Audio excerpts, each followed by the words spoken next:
Dr. Mike Looper with the department head for the Animal Science Department in Fayetteville has been watching the question box for us. Dr. Looper, do you have any questions for us? I do, Don. First of all, I want to say a great job to all the speakers today. I enjoyed all the presentations. Also, Don, on behalf of the Department of Animal Science, the faculty and staff and the students, thank you for 39 years. I wasn't here for all 39 years, but I've worked with you for probably the last 15 or 20 years. And so I've enjoyed most of those interactions. Just kidding. I've enjoyed all those interactions, but we're sure going to miss you, Don. And we hope you won't be a stranger for sure. So with that, I do have a few questions here I will sort through. The first one's for Dr. Charles Looney.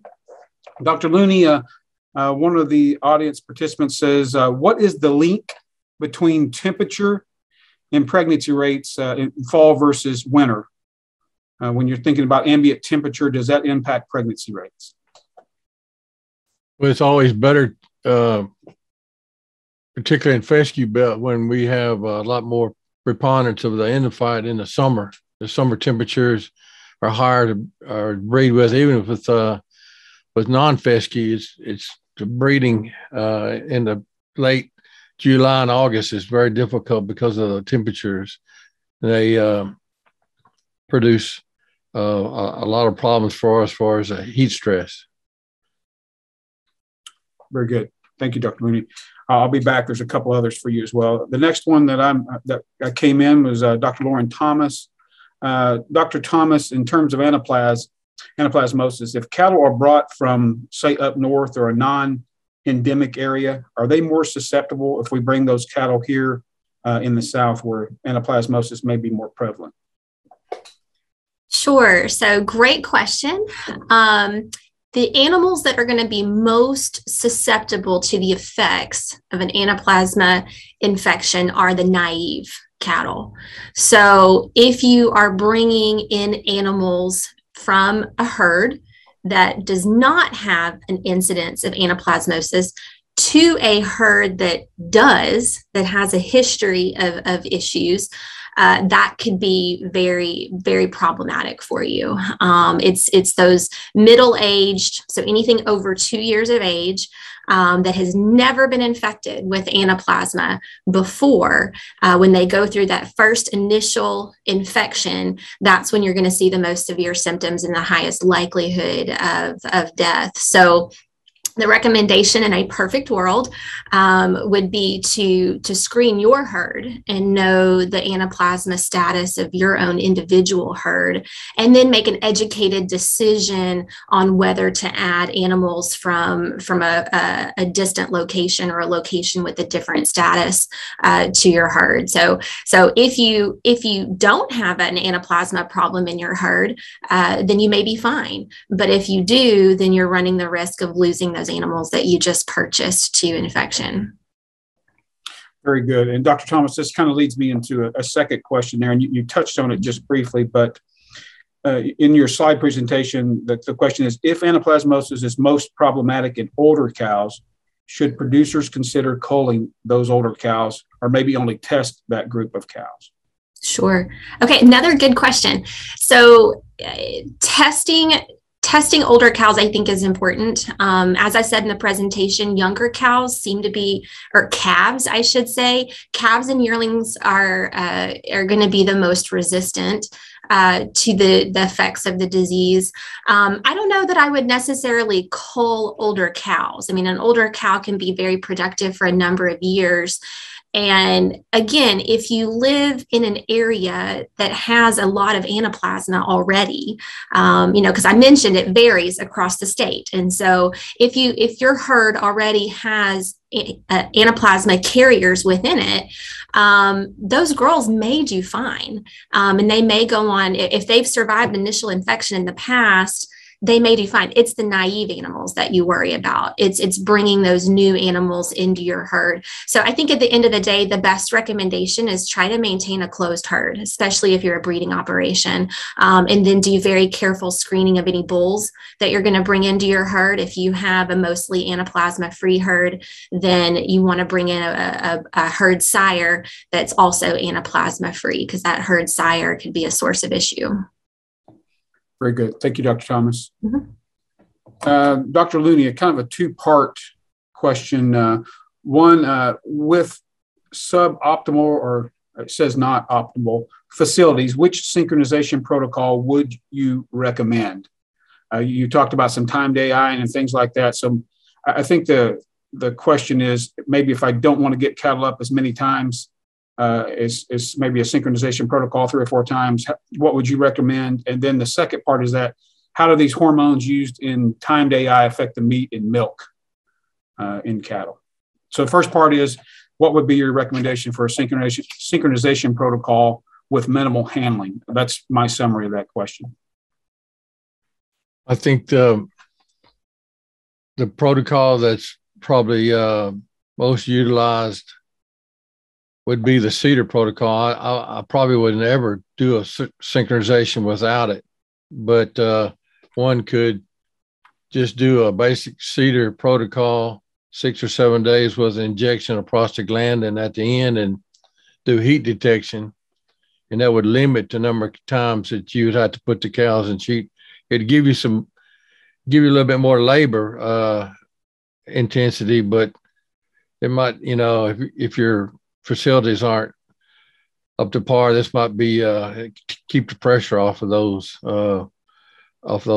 facilities. And none of the hormones that are used for synchronization has a milk or meat withdrawal. The injectables are cleared. A half-life is probably less than 3 hours, and then cleared totally by 6 hours. And the progesterone insert is an insert, and there's more progesterone in the meat of a pregnant cow. It's almost 400 times that what would you put in with a CEDAR.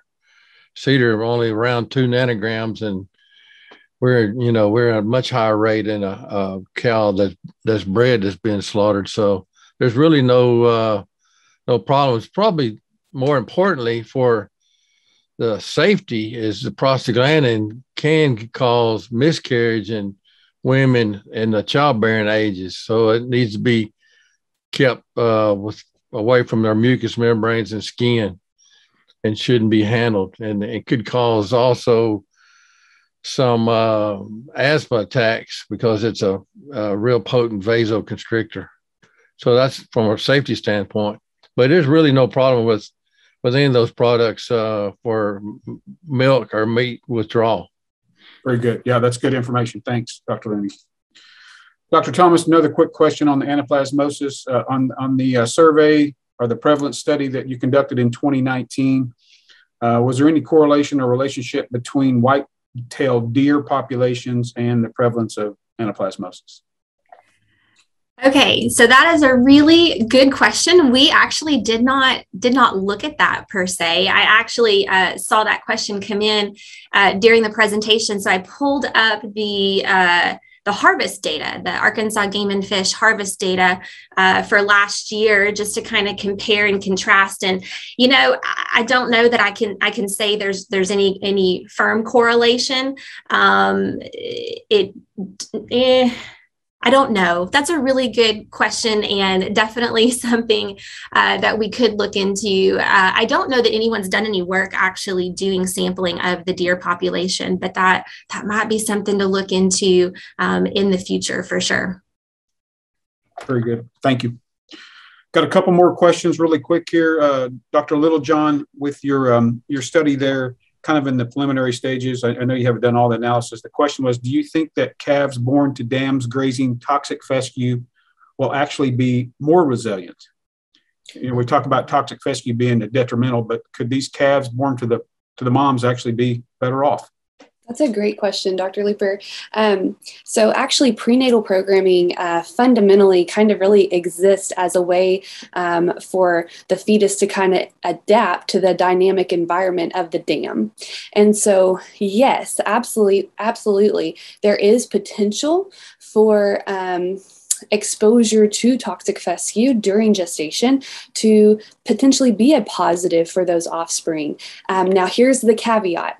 So when the prenatal environment matches the postnatal environment, then that is kind of there's been a lot of evidence suggesting that's a mechanism of natural selection, and so ways for the body to adapt kind of over time as a species. And so really and truly, when that prenatal environment matches the postnatal environment, so if that prenatal environment is being exposed to toxic fescue, and then they're coming into an environment with toxic fescue, then the hypothesis would be potentially that yes, they could be better adapted to that environment. Now, if they come into an environment that is not toxic fescue, then maybe they're not better adapted. So that's kind of the big relationship that we've seen in other studies. So very, very good, very interesting. Thank you. And one final question. It had to be to the economist, right? So, Dr. Mitchell, the question is, how does the cull cow or the stock cow market look during the fourth quarter this year and into next spring? Good question. So I guess the one positive about doing a webinar is I don't have to keep these numbers in my head. So just quickly looking at the data for November, our breaking cow market, our fleshier cows are averaging about $56 a hundredweight, which is about 17% higher year over year, and it's close to even with where we were last month, right? So November, December are seasonally the lowest months in terms of cull cow prices. And so with prices holding compared to where we were in October, that tells me that we do have a pretty strong fall cull cow market. And when you go back and you look at the data, beef cow slaughter is up 10% year over year. So we've got stronger cull cow prices than we've had historically. And we're also slaughtering more beef cows than we have historically. And so the only way to have stronger cull cow prices while also slaughtering more beef cows is to have strong demand. And where that demand is coming from is if you go and you look at the 90% lean trimmings wholesale prices, those lean trimmings prices that are, from beef cows contribute to ground beef production, those prices are about 40% higher year over year. And they've been that way since the summer, right? So once we usually get through the Labor Day grilling season holiday, we tend to see those ground beef prices drop off seasonally. Those prices have held up, well through the fall. And so that really tells me that what we have is a strong consumer demand story for ground beef. And that's really what's been holding up these cull cow values. And I see nothing to suggest that demand is going to diminish as we move into 2022. Very good. Thank you, Dr. Mitchell. Any other questions? I don't see any others. Don, I will turn it back over to you, I think. So anything, if there's no other questions or anything, thank you all for presenting and thank you for listening in, and we'll see you on down the road.